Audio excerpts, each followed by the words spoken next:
Hello guys, thank you for watching this video. My name is Alessandro and today I will show you a robot I've recently built. In the next few slides I give you a quick introduction and then I will show you a couple of videos of the robot in action. The robot is called Ulisse, like the epic traveler from Homer Odyssey. In the case of the robot, Ulisse stands for Universal Lander for interstellar space exploration. Sorry for such a bold, presumptuous name, but this is the dream of my childhood, therefore I wanted an epic name. You also noticed that it's specified high-performance computing. Let's leave a bit of mystery for now. We'll come back to that later. As a final word of introduction before jumping into business, you can watch my video on YouTube and refer to the specified GitHub repository for the source code I developed and other resources. And if you would like to get in touch with me, just drop me an email. And now, let's jump into business. Ulisse is an autonomous, self-driving two-wheel drive rover because I wanted to ensure the fluid mobility that a four-wheel drive cannot ensure. Also, two motors consume way less energy than four, which is not a small detail considering I had to install 3 batteries to provide the robot with 1 hour of autonomy. It is steered with object tracking implemented with OpenCV to scan the environment searching for a yellow ball. Once identified, the robot reaches it by trying to position the ball at the center of the screen. The robot is equipped with distance sensor mounted on a servo motor to identify and avoid obstacles.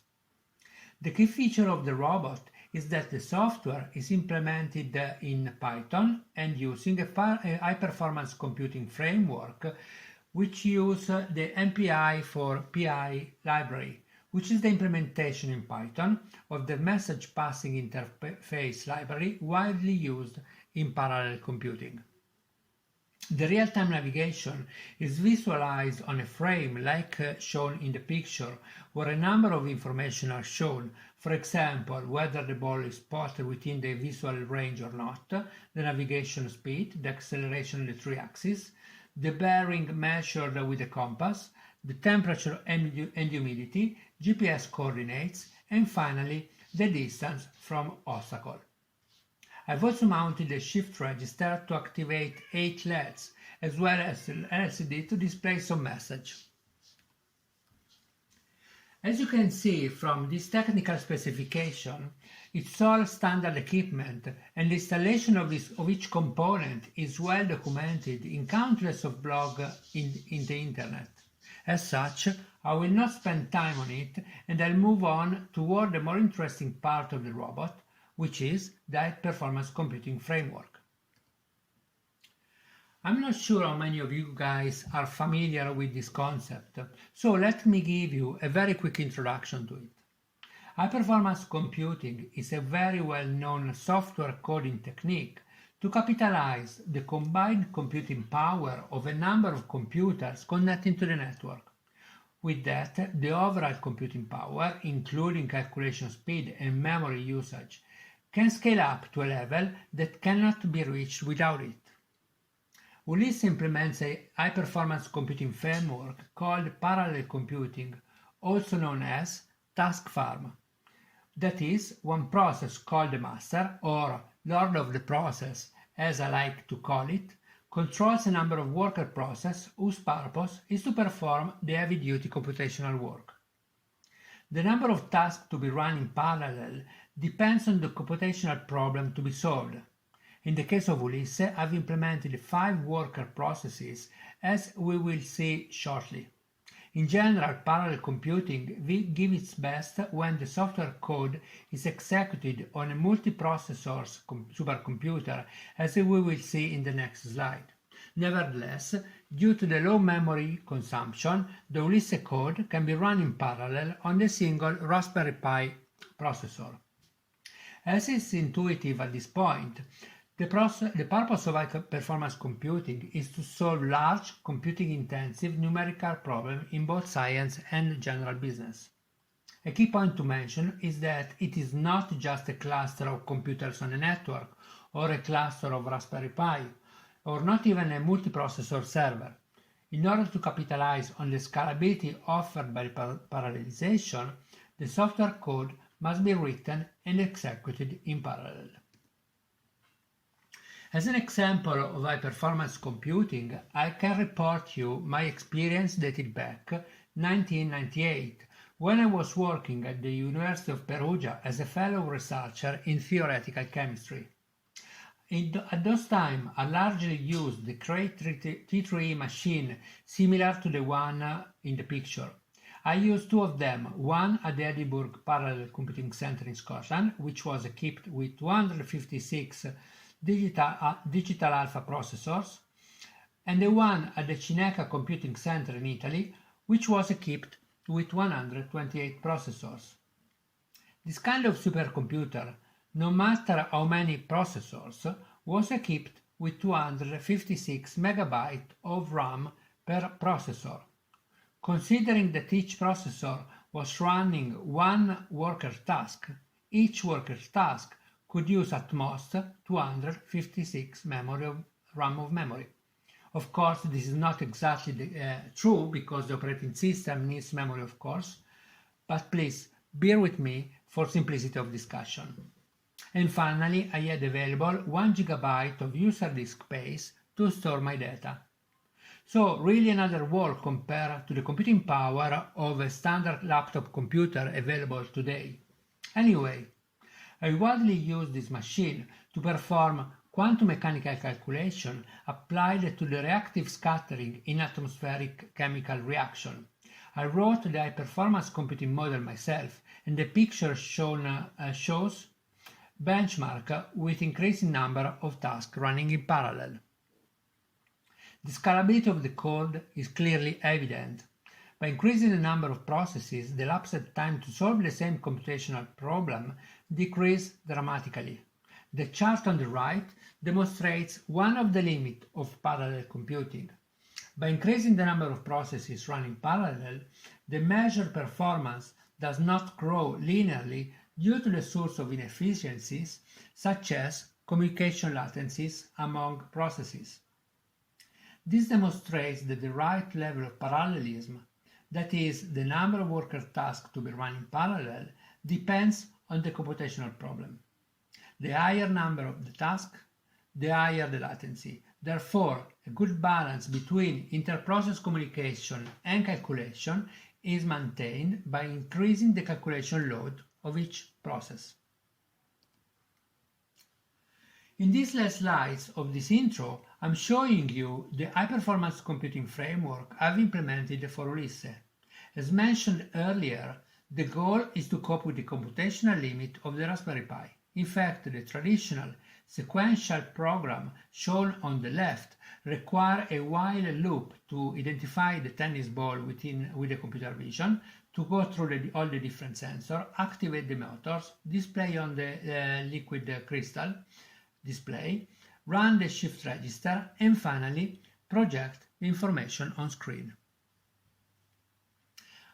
With the sequential model, I measure 5 to 6 seconds as time required to perform one complete loop, which is way too much for a robot supposedly to analyze the environment and react to it in real time or quasi-real time.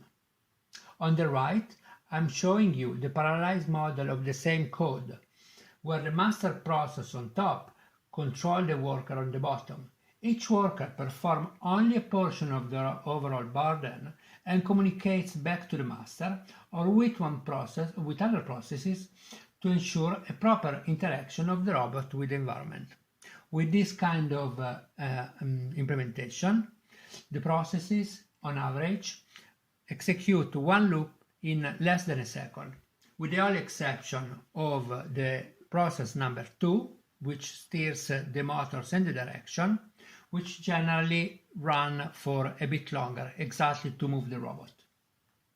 It's worth to mention that running the parallel code means running copies of it. As it is shown on the button on the right, the command to launch the robot requires 6 processes, That is, 6 copies of the same code to be run. In the tiny Raspberry Pi with 1 GB of RAM, it is possible because the software does not require a lot of memory. More precisely, it requires about 100 MB per process. As you can see, a host file parameter is also specified. There you could list the host name where you want to run your code. As such, in principle, we could run the code and the robot on a cluster of laptop or even on a supercomputer as long as it's reachable via Wi-Fi. As discussed now extensively, though in principle this is possible, and this is possible to distribute the workload on a network of computers, we have to bear in mind that the computational latency as well as the introduced network overhead could represent a strong limit. So I'm not sure whether the robot could fully benefit of such a computational framework, but definitely the code runs efficiently on a single CPU Raspberry Pi. With this slide, I finished my introduction. Let's see now a couple of videos to demo the robot. In this first video, we gain an overview of the robot and its components. On top, we can see the distance sensor mounted on the servo motor below the camera. On the top, we can see the LCD display. We can see also the breadboard, wiring, resistance, the LED, the shift register. We can also see the accelerometer, the compass, and the temperature and humidity sensor. Below we can see the Raspberry Pi with the 2 batteries, and finally we can spot the GPS, its antenna, and the supplemental batteries. Now, in this second video, we'll see Ulisse in action. As discussed in the introduction, using the camera mounted on the front, the robot captures video frames in real time and analyzes the environment in search of a yellow ball. The computer vision system uses OpenCV for object tracking, and though a yellow ball is a relatively simple object to be recognized in a normal office environment, the frame analysis still requires computing time. And the parallel computing framework we have discussed previously solved this problem. In real time, all the sensors are active, including the flashing LEDs activated by the shift register. The robot moves relatively slowly because motors are activated at 30–40% of their power. In fact, the robot must have enough time to analyze the environment, not just to identify the ball, but also to discriminate the real ball from other spurious signals like reflections that the robot spots during its journey. You can perceive the effect of the reflection in this video. The robot does not just go straight to the ball as we may expect. Instead, it may follow the fake signals as well.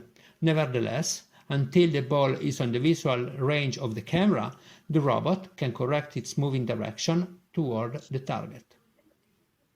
As you can see, we are almost there, just performing the last step,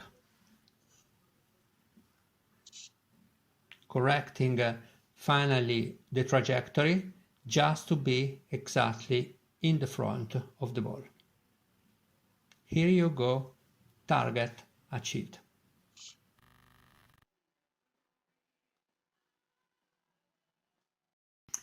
In this third and last video, we see what the robot sees. This is the frame capture from the camera. You see how the robot reads the environment and how it corrects its navigation to the target to bring the ball in the center quadrant. The environmental data measured by the sensors are projected on screen in real time to enjoy a bit of sci-fi look. So that's all for today. I hope you enjoyed the robot, and if you want to get in touch with me, just drop me an email. I wish you a fantastic 2021. Bye!